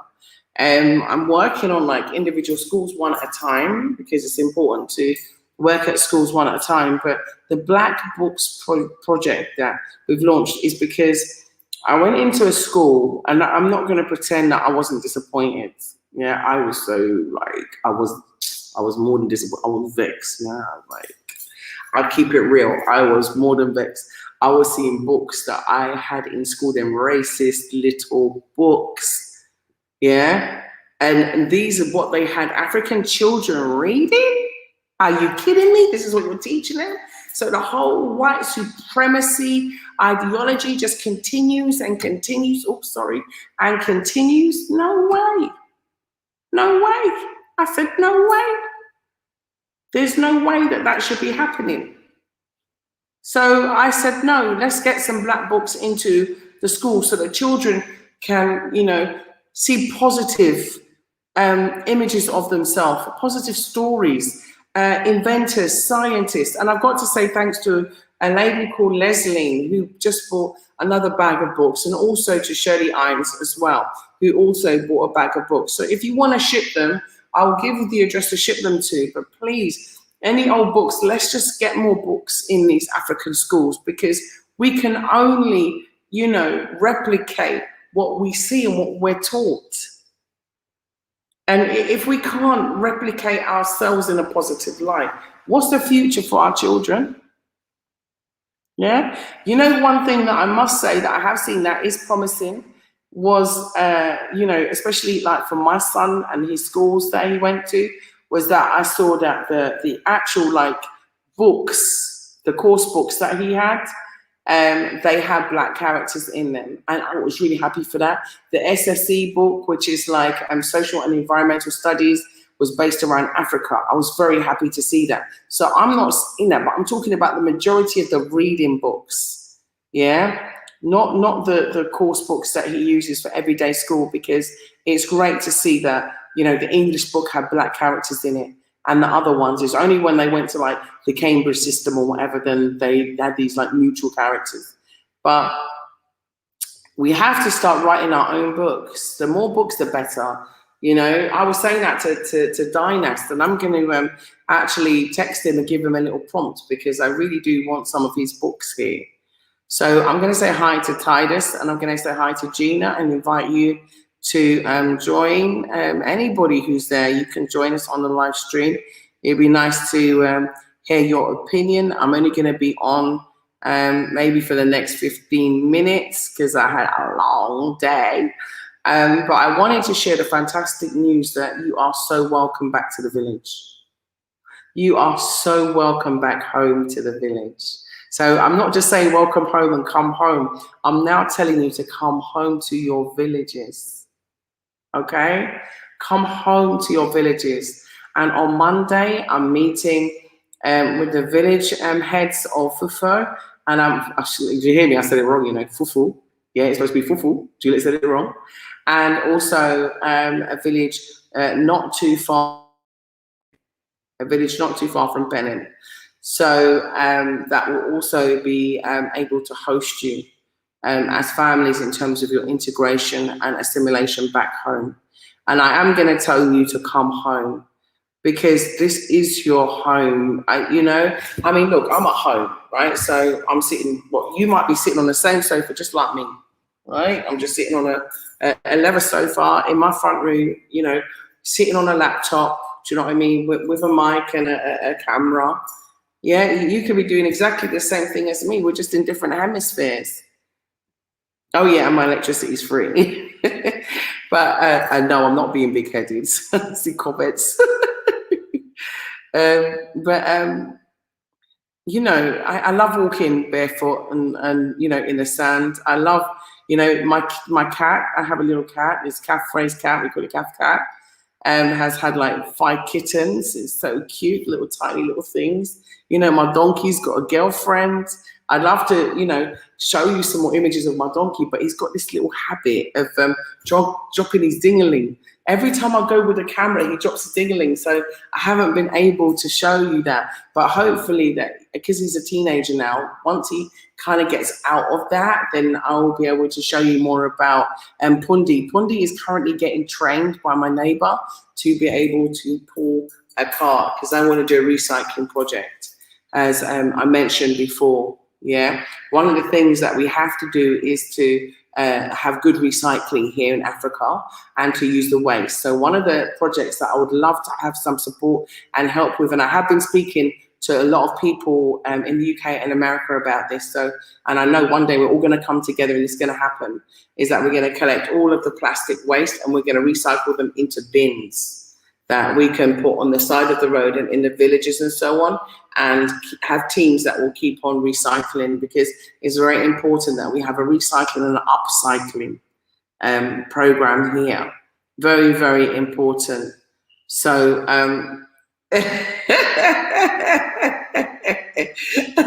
sorry, I just saw a comment by Cassani Rose. He said that I better get the prize money ready. my donkey having pride money. Can you imagine? But in saying that, I also have good news. There's been 2 Blaxit weddings. Yes, yes, 2 Blaxit weddings, and so I'm happy to announce that Blaxit Love is alive and well.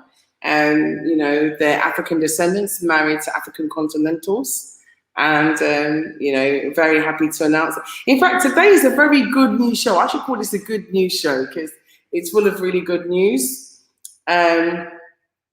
And also, like I was saying, today I was working with Dr. Perry Stanislas, who's not actually live at the moment, but he's here in the Gambia. And we've been working on security projects as part of Code, because Code is now forming and shaping. You'll be happy to know Code is doing real good. And we got our next Code meeting next week, Thursday. If you didn't know, it's next week, Thursday. That's this Thursday coming, yeah, at 4:30. So, and Code is shaping up real good. So we've been looking into healthcare packages. We've been looking into security packages. We've been also looking into education. And as you know, we announced that we wanted to do a Pan-African Institute. It's very, very important, you know, for the future of our children moving forward, that we do have this. And like I said, it's very important that we're able to educate our children for the future, and so that they're able to be equipped with all of the tools they need in their toolkit moving forward. It's really, really important. So someone's just said, Anne-Marie Mitchell has said, Julia, I saw videos just this week about 2 recyclers in Nigeria and 1 in Kenya turning plastic into building blocks and starting recycling programs. Yeah, absolutely. You can use it for so much. There's even a school which has been made out of completely recycled plastic. It is totally awesome. And I think it was mixed with aircrete and plastic. And so it was really good to see that. It you know, listen, I'm excited about Africa. I cannot describe to you that we are going through phenomenal times, despite everything that's going on in the world. I know I saw the comments saying to people that they're worried that they might have to take the vaccine before they travel. Listen, ain't we got rights? Haven't we got rights? So who gives anyone the right to violate your rights? And since when did we just sit down and say, oh, okay. No.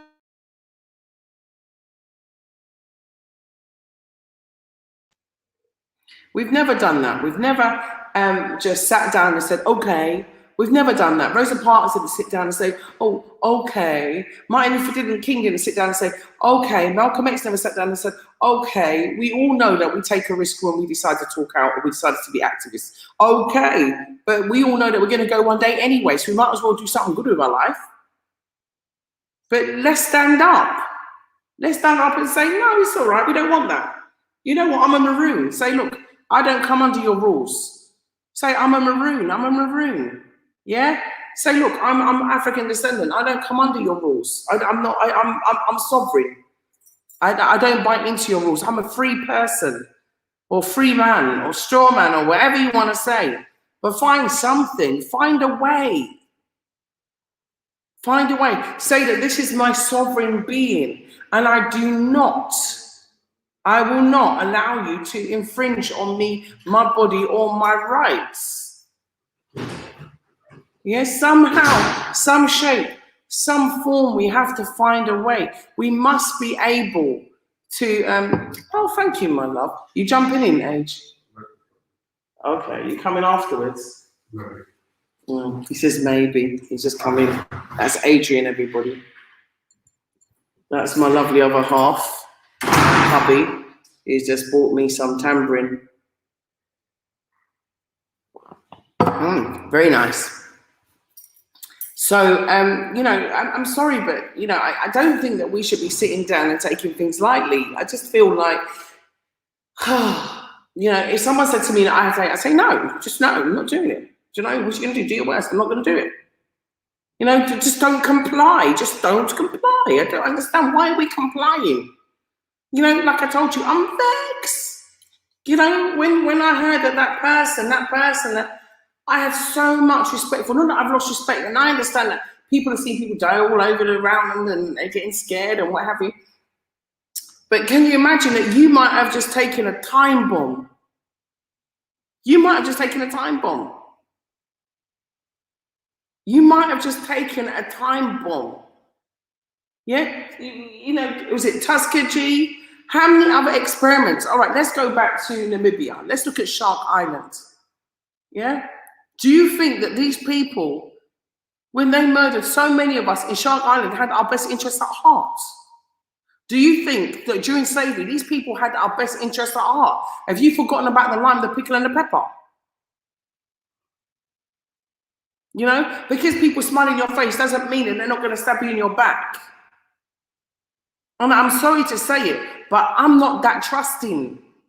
I'm not that trusting. Someone sent me a post this week and said to me, Julia, have you seen this? And I said, what's this? And they said to me, look. And I looked at it and they said, they showed me this vaccine. And they said, oh, it might be fake news, but I'm not sure. But it said that this vaccine is just for all these African countries. And when I looked, Gambia was there. I was like, Gambia's there? Like, and why is it only for African countries? Whether it's fake news or not fake news, because sometimes fake news is true news and it comes out to be true. They got this vaccine specifically for Africa. But to me, if they were already killing us off here, why would they not do it now? What's going to change? What's going to change? They want your continent anyway. They want everything here. That's why I'm telling them to come home. Yeah? Don't think they're not planning to recolonize Africa. Of course they're planning to recolonize Africa. It's not a joke I'm making, it's truth I'm talking. Because I see it with my own eyes. I could open my phone and show you some stuff. It's only because I'm on their platform, and hopefully soon we'll be having our own platforms anyway. But, you know, we really have to stop being compliant and stop being reliant. Two things. We have to stop being compliant and stop being reliant. Yeah, to these westernized systems. It's not going to work for us. It wasn't designed to work for us. The other thing that we need to have is race priority. We need to put our race first for once. For the first time in our lives, we need to put our race first. In everything that we do, we need to put ourselves first. The second thing that we need to do is have race solidarity. We don't have race solidarity. Very, very weak on race solidarity. All it takes is one member of your family to marry outside of your race, and all your race solidarity is out the window when they come around for dinner. Yeah? I should know. Because I've seen it. Yeah? Race solidarity goes out the window. They come in right sitting down, and then you got, let's just say, her name's Jane. So Jane's at the table, you know, now Jane's at the table eating dinner, like with the whole family, like everyone's, you know, that no one talk about anything sensitive, no sensitive issues anymore, nothing black anymore. You know, we're not going to talk it. It's all going to break down the whole family, and then, you know, we're all going to change. We're going to pretend to be something that we're not because Jane's at the table. You're not going to burn no fire no more because Jane's there for dinner. What the Rockstone is Jane doing there for dinner in the first place? Yeah? Because remember that your brethren Leroy with Jane, Leroy ain't going to her house for no dinner. And it ain't going to be the same. And they still racist even when Leroy's there. Right? Too much of it. Till now we lost ourselves, we lost who we are, we've forgotten who we are. And so now we've become so, what do they call it? Multicultural and so sensitive. And, you know, now it's like, I think I'm this, and so I'm this. So I think I'm a woman and a man, so I must be a woman and a man. And so I think I'm a baby, so I must be a baby. And I think I'm a woman, so I think I'm a man, so I must be a man, even though I'm a woman. I was born a woman and I still got ovaries and no uterus. Yeah, I must be this and I must be that, you know. I mean, what is this? Do you know what I mean? Someone told me about binary and all this. I said, binary, ain't that in maths? And I said, what are you talking about? I said, binary, no man, binary code. Binary code, when I was learning computer, I remember a binary code. They started telling me, no, binary is when you don't want to identify as any particular gender. I said, what listen, nobody make me cross. Yeah, I'm getting confused. And I think this whole confusion is intentional because the foundation is the family. And if you break the foundation of the family, you have no community. Yeah, no community. So now, if you say anything about something, right, or a lifestyle that you might not agree with, all of a sudden you can go to jail because the laws are made to protect them, not to protect us. And yes, living in Africa, yes, you know, you're still living under the colonized systems. But you know what? When you close your gate to your compound, you close the gate to your compound. You know, but you know, Medical Apartheid is a very good book. I've just seen someone write, yeah. But yeah, they want to break it down. If I never seen, yeah, two male dogs make a puppy. Okay, let me just put it straight. I never see two female dogs make no puppy. Yeah. I've never seen it. So the more that they promote that two male dogs and two female dogs can make a puppy, and then tell you have to go and take IVF and all these kind of other things, yeah? And listen, we have to go back to basics. I don't care what anybody says. You can hate my guts, you can dislike me, you can unsubscribe from me, you can say whatever, but I'm going to tell it like it is, yeah? When I live here, I don't have to worry about that, thankfully. Yeah, I can speak my mind. You know why? Because the two male dog thing and the two female dog thing is illegal here. It's illegal. So I can speak my mind. But you can't. I can sit down and I can say who I hate from who I don't hate. I can even have hatred. Because listen, we are always subject to hatred, but we never hate. How is that? How is that? Someone told me a quote once, and they said, "Julia, if black people started to get racist, we would start to develop economically." Yeah, they said to me, when the Chinese got racist and closed their borders, they developed economically, right?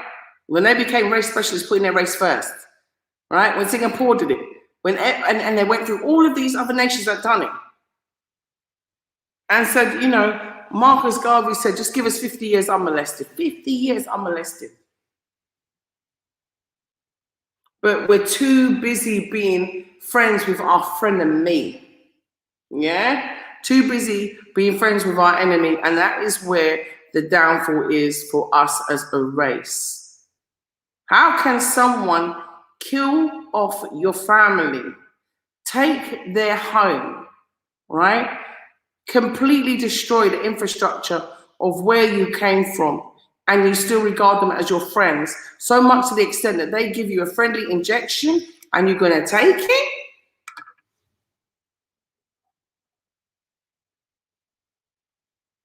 Well, they can't make anything mandatory unless you don't fight it. You know, we have to put together a class action to fight it. You have to do whatever you have to do to fight it. If you have to start to make prosthetic arms, make prosthetic arms, so that don't even go into your arm. I don't care people saying, "Oh, did it giving the game away?" So what? I'd rather that you hear me first. Yeah? People said they used to feed our children to crocodiles.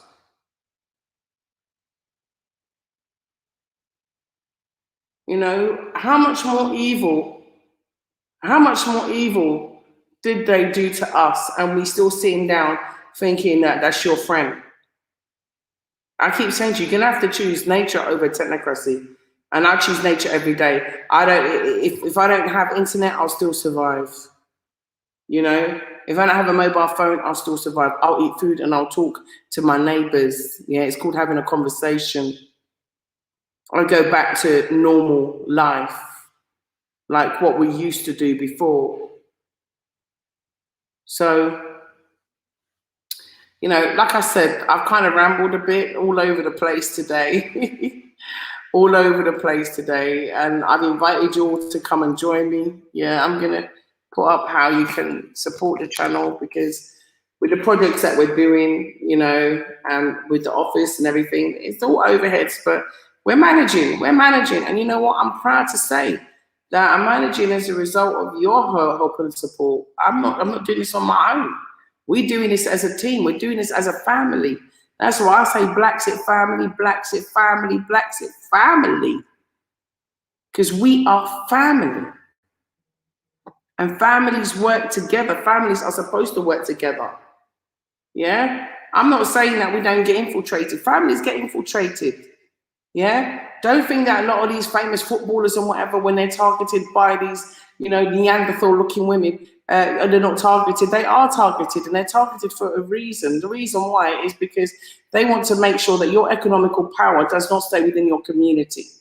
So therefore, when people, especially famous basketball players, whoever, when they die, you look at their partners, where does the money go? Where does their legacy go? Where does their economics go? It doesn't go back into their community. It goes away from their community. So I saw a Mark Trey's comment about the threat to Ghana, about if they don't introduce the female dog syndrome. Well, like I said, you know, they can threaten all they like, yeah, but they're not going to stop Africa. They're not going to stop Africa. Africa has been through 400 years of slavery, and we still managed to come out fighting. The thing is that are we still fighting? Are we still fighting? If we are still fighting, yeah, I want you to type Blaxit. If you're still fighting, I want you to type Blaxit, because somehow I just feel like we've been so beaten down that we're not fighting anymore, but we need to continue fighting. We need to continue fighting. If we do not fight, we will not survive. Yeah, what they have planned for us over the next 100 years. We need to have our plan for the next 100 years, for the next 200 years, for the next 300 years, for the next 400 years, for the next 500 years. Type Blaxit, BLAXIT, hashtag BLAXIT, and tell me you're gonna keep fighting for your future generations. I want to see a hashtag Blaxit. Hashtag Blaxit. I want to see you all put a hashtag Blaxit. I want to know that you're fighting for your grandchildren and your children's children's children. We don't know what's in this, right? You know we don't know what's in this. there could be anything in it, right? And one of the things that could be in it is something to make you sterile. Yeah?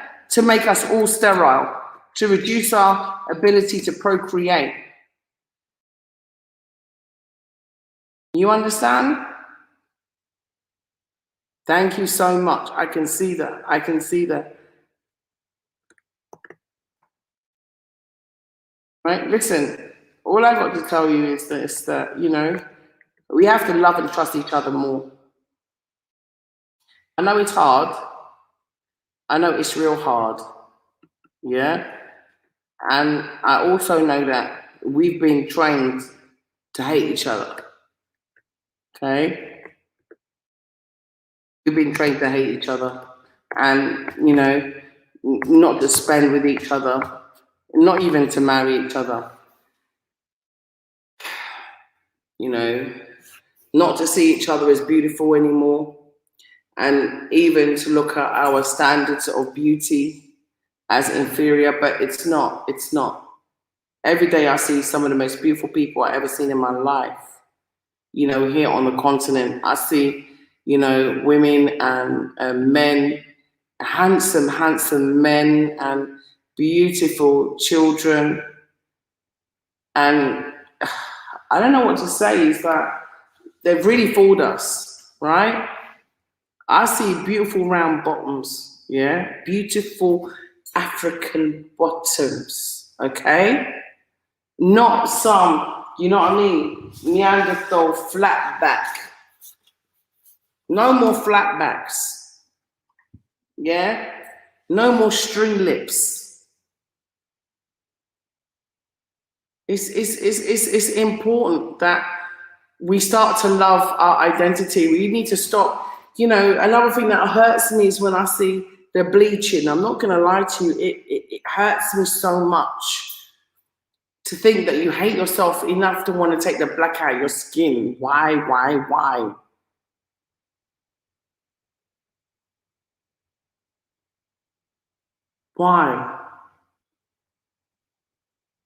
You know, we have to love ourselves first. We need race priority. And if you have race priority, you're going to put yourself first. You're going to put your complexion first. You're going to put your hair first. You're going to put your nation building first. You're going to put your family first. And your partner will be a reflection of you. Of you.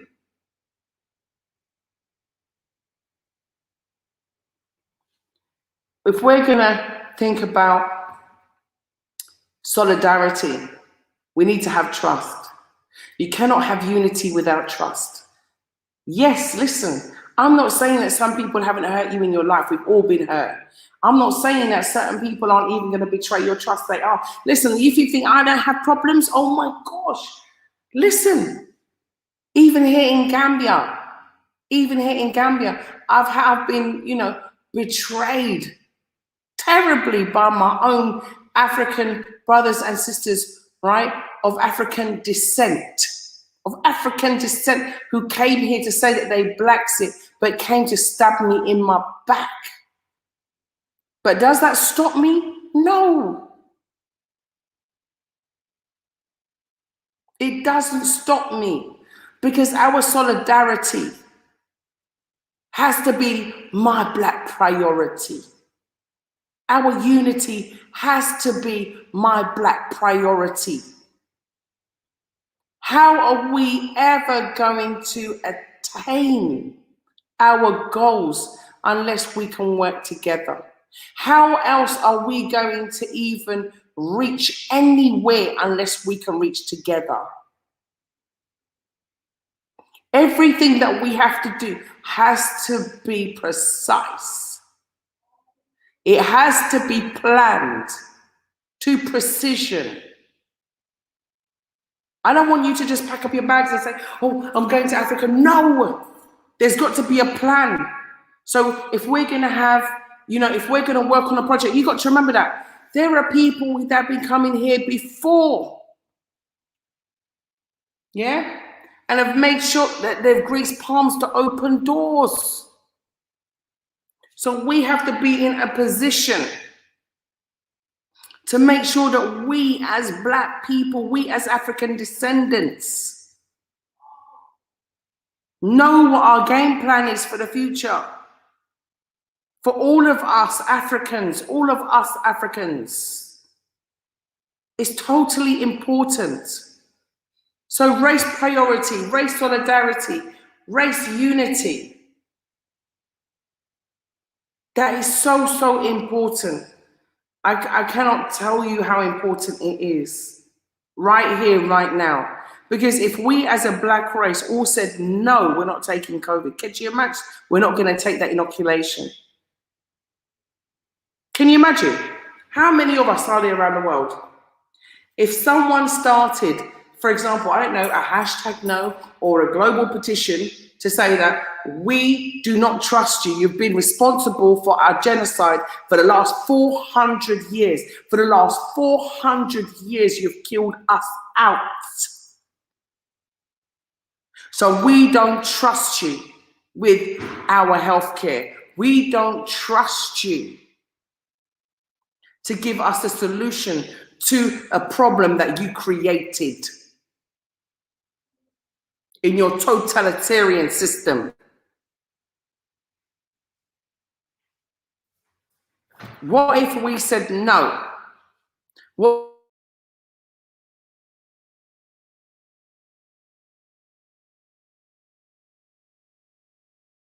of the governments? What if all of the governments, yeah, of Africa, of the Caribbean, of Melanesia, of Polynesia, the Black countries, of South America, the Black countries, the Melanesian islands. What if we all said no? What if we all said no? No, we will find our own solution and our own cures for whatever it is. What if we did this? What if we did this? Can we do this? We can only do this with race priority and race solidarity.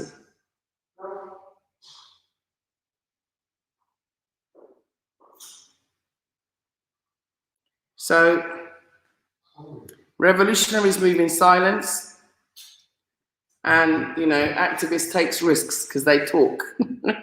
But I'm saying that we can all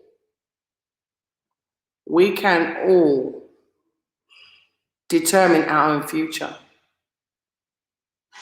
We have the power to do so. We are the largest number of people on the face of this planet. Melanated people are the largest population on the face of the planet. Don't let them fool you. Okay? Because when you look at China, how many times can China fit into Africa? How many times can America fit into Africa? So many times. Yeah? So let's start looking at ways out of the situation. We can do this, okay? Blaxit family, I'm going to bid you good night. I hope I've given you some food for thought. I hope I've given you a smile on your face, knowing that you can come home to the village. And also to let you know that we are working on it. And hopefully, like I said, next week, you will have the all-important winner for that plot of land. If I'm late, I do apologize for the delay. I know that you might be anxious to find out who's going to win, but I just want to make sure that everybody gets their ticket stub sent to them. And it is a long, laborious process, and I have only got Eto working on it right now with me. So, you know, I got to say, I love my Gambian family. I love my African family. I love all of my Blaxit family. So I just want to say, listen, stay safe, okay? And please don't make decisions that you might later live to regret. And please make plans to come home, okay? Make plans to come home. Yeah? If you'd like to support Blaxit, you can do it via PayPal or Blaxit via Patreon. We appreciate everybody that supports us. And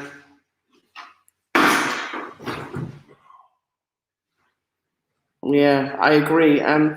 Krabby Cheetah just made a comment. I'm going to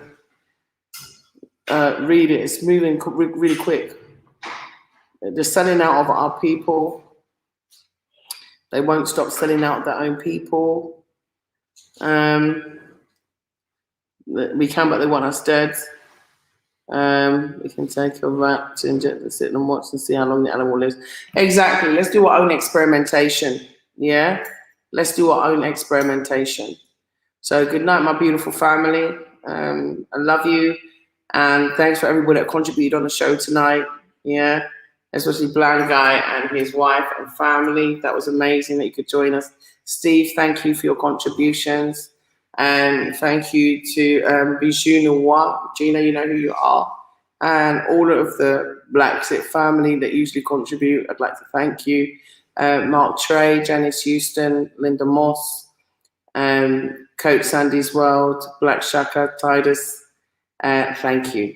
And I am going to be doing more lives, okay? Just that I had so much to sort out. It's been unbelievable. I've had a lot of sleepless nights. So I'm going to get some more deserved sleep. Look, I've got bloodshot eyes. So I'm going to get some sleep. And I just want to say more power to you, more power to you. And you don't have to do nothing you don't want to do. That's one of the things that you might call me stubborn, but I grew up learning that I don't have to do nothing I don't want to do. And neither do you.